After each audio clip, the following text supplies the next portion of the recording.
Students,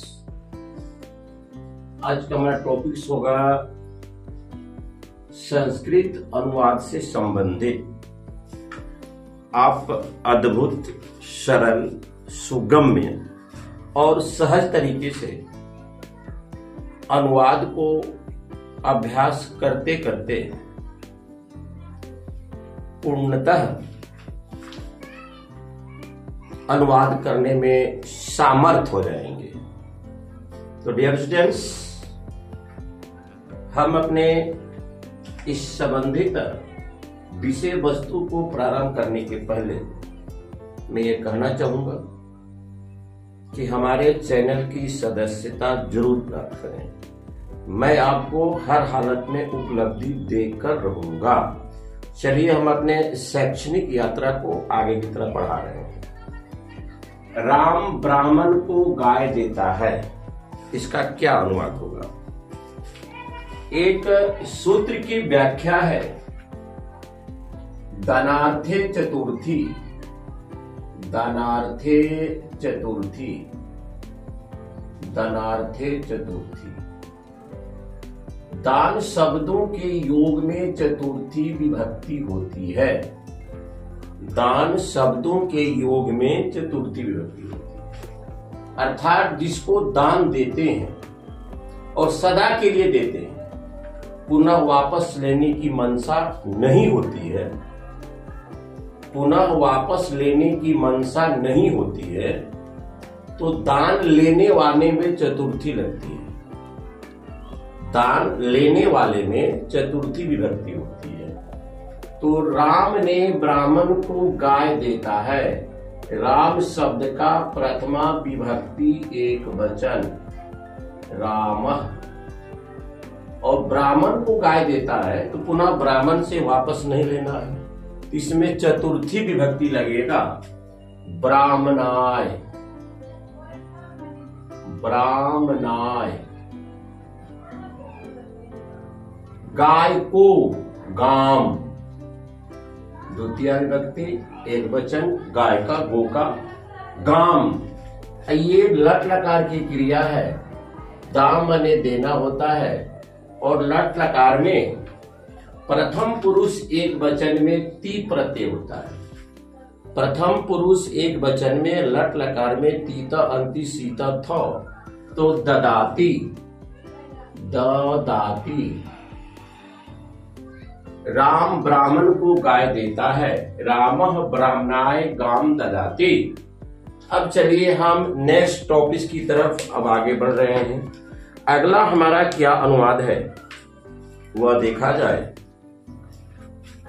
अगले अनुवाद पर हम लोग चर्चा कर रहे हैं।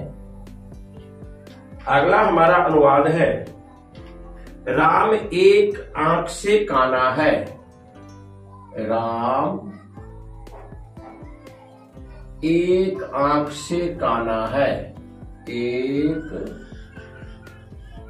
एक आंख से काना है। एक आंख से काना है। एक आंख से काना है। तो राम का प्रथमा विभक्ति एक वचन रामः। रामः। राम का प्रथमा विभक्ति एक वचन रामः। अब आंख, एक आंख से है। एनांग विकारः। एनांग विकारः एक सूत्र है। एनांग विकारः जिस अंग के विकार से शरीर में दोष ठहराया जाता है। जिस अंग के विकार से, जिस अंग के विकार से शरीर में दोष ठहराया जाता है, उस अंग में तृतीया विभक्ति लगती है। तो आंख से विकार उसके शरीर में है, इसलिए उसको काना कह रहा है। वह आंख से अंधा है। एक आंख से, दो आंख से नहीं, चूंकि शब्द रूप चलेगा। अगर दो आंख है तो द्विवचन में देखना होगा। एक आंख से अंधा है, तो नेत्र शब्द का तृतीया विभक्ति एक वचन। नेत्र शब्द का तृतीया विभक्ति एक वचन नेत्रेन। अगर दो आंख से अंधा होता तो नेत्राभ्याम, तो यहां लिखेंगे रामः एक आंख से, अगर दो आंख से रहता है तो नेत्राभ्याम, एक आंख से है तो नेत्रेन, तृतीया विभक्ति एक वचन नेत्रः, नेत्रेन कानः अस्ति, नेत्रः नेत्रेन कानः अस्ति, वह एक आंख से अंधा है, वह एक आंख से अंधा है।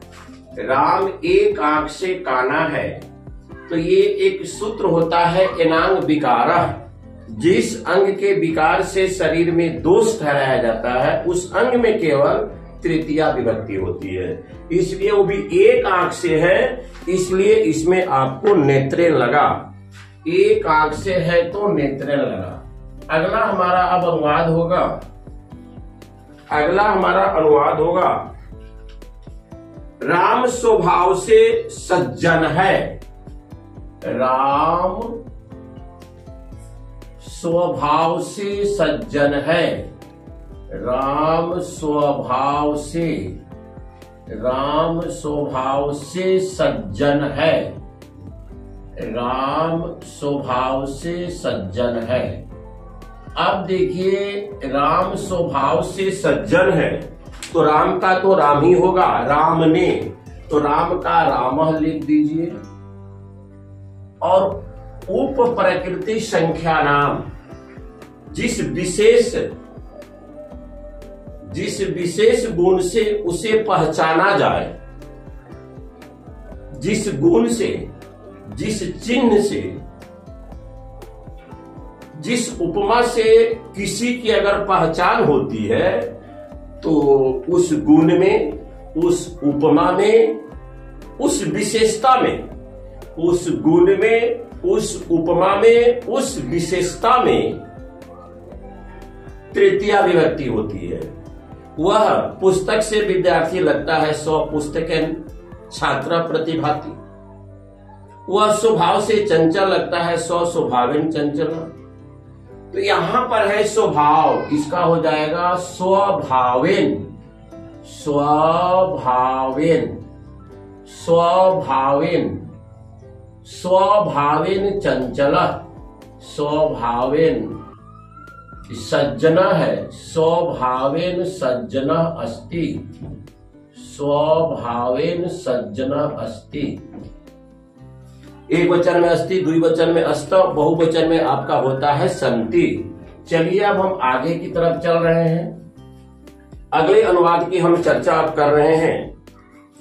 अगला हमारा अनुवाद है भगवान के बिना सुख नहीं है, भगवान के बिना सुख नहीं है, भगवान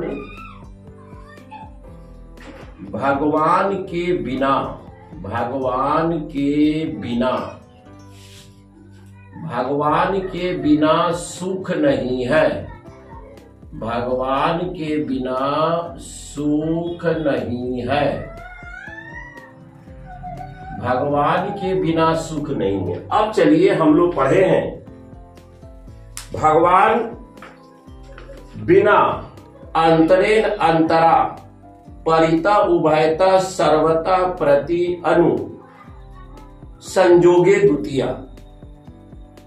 संजोगे द्वितीया उभयता परिता सर्वतः, उभयता परिता सर्वतः अंतरेण संजोगे द्वितीया, अनु में भी होता है। तो अंतरेण मने होता है बिना, अंतरेण मने होता है बिना, अंतरेण संजोगे द्वितीया, अंतरेण संजोगे द्वितीया, अंतरेण संजोगे द्वितीया। अंतरेण शब्दों के योग में द्वितीया विभक्ति होती है, अंतरेण शब्दों के योग में द्वितीया, तो बिना का होता है अंतरेण, बिना का होता है अंतरेण, और इसके योग में कौन सा शब्द है? भगवान, इसके योग में भगवान शब्द है, तो भगवान का द्वितीया विभक्ति होगा भगवानम, भगवानम, भगवानम अंतरेण सुखम न अस्ति, सुखम नो अस्ति, नो मने नहीं, अस्ति मने है। भगवान के बिना सुख नहीं है। अंतरेण संजोगे द्वितीया, उभयता परिता सर्वता अनु, अंतरा संजोगे द्वितीया, निक्षा संजोगे द्वितीया। अब हम अगले अनुवाद में चल रहे हैं। देखिए अगला अनुवाद क्या है कि जब तक हम लोग प्रयास नहीं करेंगे, अभ्यास नहीं, आप सोचेंगे कि एक बार ही हम अनुवाद बनाने में सक्षम हो जाए, सामर्थ्य हो जाए, ऐसा कभी संभव नहीं होता है। किसी भी विषय वस्तु में ऐसा कभी भी संभव नहीं, आपको तो प्रयास करना ही होगा।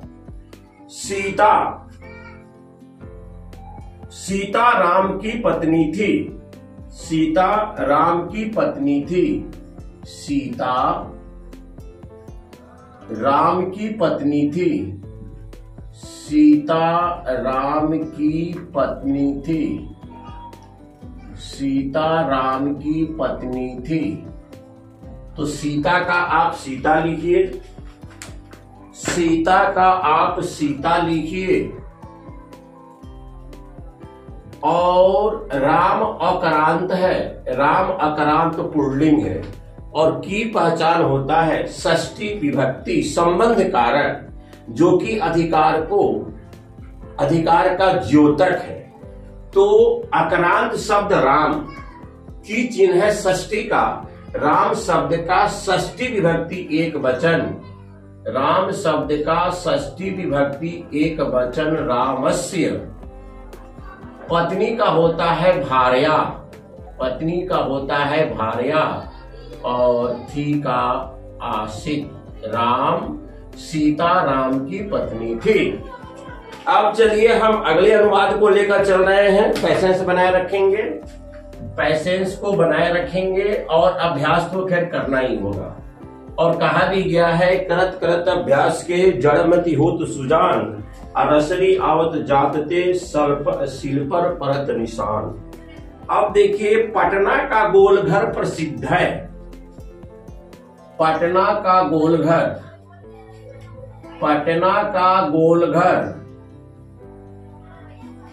पटना का गोलघर प्रसिद्ध है। पटना का गोलघर प्रसिद्ध है। पटना का गोलघर प्रसिद्ध है। इसका अनुवाद हम लोग क्या बनाएंगे भाई? वह देखिए पटना का गोलघर प्रसिद्ध है। तो पटना का षष्ठी विभक्ति पाटलिपुत्र अकरांत। पाटलिपुत्र होता है संस्कृत में, तो षष्ठी विभक्ति एक वचन पाटलिपुत्रस्य।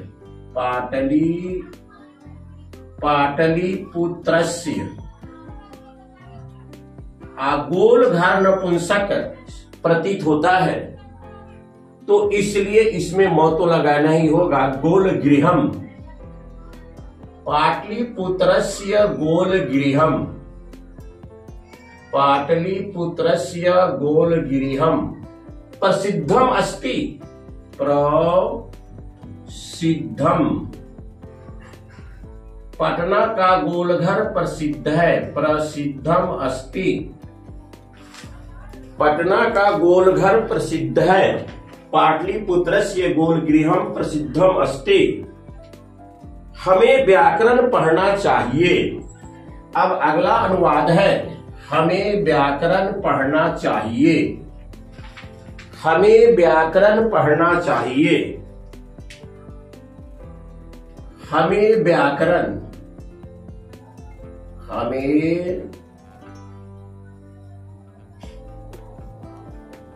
हमें व्याकरण पढ़ना चाहिए। व्याकरण। हमें व्याकरण पढ़ना चाहिए। व्याकरण पढ़ना चाहिए। हमें का वयम। व्याकरण को, यहां पर को छिपा हुआ है। व्याकरणम। व्याकरणम लिखेंगे यहां पर। व्याकरणम। व्याकरणम। पढ़ना का पठ होता है और चाहिए जो होता है विधिलिंग लकार। चाहिए जो होता है वो विधिलिंग लकार में होता है। उसका कृत प्रत्यय वयम, उत्तम पुरुष बहुवचन में वयम कर्ता के साथ वयम कर्ता के क्रिया के साथ उसमें कृत प्रत्यय एम लगेगा। कृत प्रत्यय उसमें एम लगेगा तो पठ में आप एम जोड़ेंगे तो आपका होगा पठेम। इस प्रकार से वयम व्याकरणम पठेम, या आप अगर कृत प्रत्यय में चलते हैं तो तब्यत प्रत्यय भी लगा सकते हैं। तब्यत प्रत्यय भी आप लगा सकते हैं। अगर लकार आप भूल जाते हैं, लकार में कृत प्रत्यय को भूल जाते हैं तो आप तब्यत प्रत्यय भी लगा सकते हैं। इस प्रकार हमें व्याकरण पढ़ना चाहिए। वयम व्याकरणम पठेम, कर्मणि द्वितीया, कर्म कारक में द्वितीया विभक्ति होती है, इसलिए व्याकरण में ऐसे यह नपुंसक भी रहता है। अगर स्त्रीलिंग पुल्लिंग का पता नहीं चलता तो उसमें आप हमेशा द्वितीया विभक्ति ही लगता है। जैसे फल में फलम फलानी, पत्र पत्रम, मित्र मित्र, ये सब इसके लिंग का पता नहीं चलता है। अब अंत में प्रश्न एक तो है, राम लक्ष्मण एवं सीता के साथ गए। राम किसके साथ गए? बन गए। राम गए, राम लक्ष्मण और सीता के साथ बन गए। राम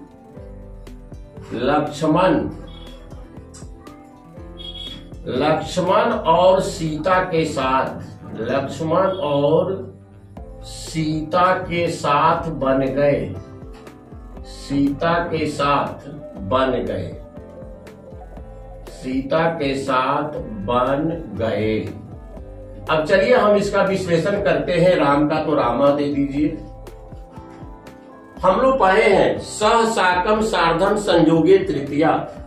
सह बने साथ, सह का अर्थ होता है साथ, सार्धम का अर्थ होता है साथ, और समम का अर्थ होता है साथ। समम का अर्थ होता है साथ। इन शब्दों के योग में तृतीया विभक्ति होती है। तो साथ जो शब्द है वह किसके साथ जुटा हुआ है? लक्ष्मण के और सीता के साथ जुटा हुआ है। तो लक्ष्मण का तृतीया विभक्ति एक वचन लक्ष्मेन, और इसका तृतीया सीतया, सीतया, और साथ का होता है सह। यहां वन को छिपा हुआ है तो आप लिखेंगे वनम, और जाना का होता है गच्छ, लेकिन यह लंग लकार की क्रिया है। यह लंग लकार की क्रिया है तो लंग लकार क्रिया में प्रथम पुरुष एक वचन का कृत प्रत्यय है तो, और लंग लकार से कृत दंत जो बनता है उसके शुरू में अ जोड़ देते हैं, अगच्छत। अगर प्रत्यय जोड़िएगा तो गतः भी हो जाएगा, अक्तर प्रत्यय जोड़ेंगे तो गतः भी हो जाएगा। राम लक्ष्मण और सीता, राम लक्ष्मण और सीता के साथ बन गए तो राम का तो राम हो गया। साथ जो शब्द है उसका योग लक्ष्मण और सीता के साथ है। तो सहार्थे तृतीया, सह साकम सार्धम शब्दों के योग में तृतीया विभक्ति होती है। तो लक्ष्मण के साथ साथ जुटा हुआ और सीता के भी साथ। तो लक्ष्मण का लक्ष्मेन, सीता का सीतया सह। तो यहां एक चीज और दे दीजिए, और है तो यहां चौ लिख दीजिए, चौ।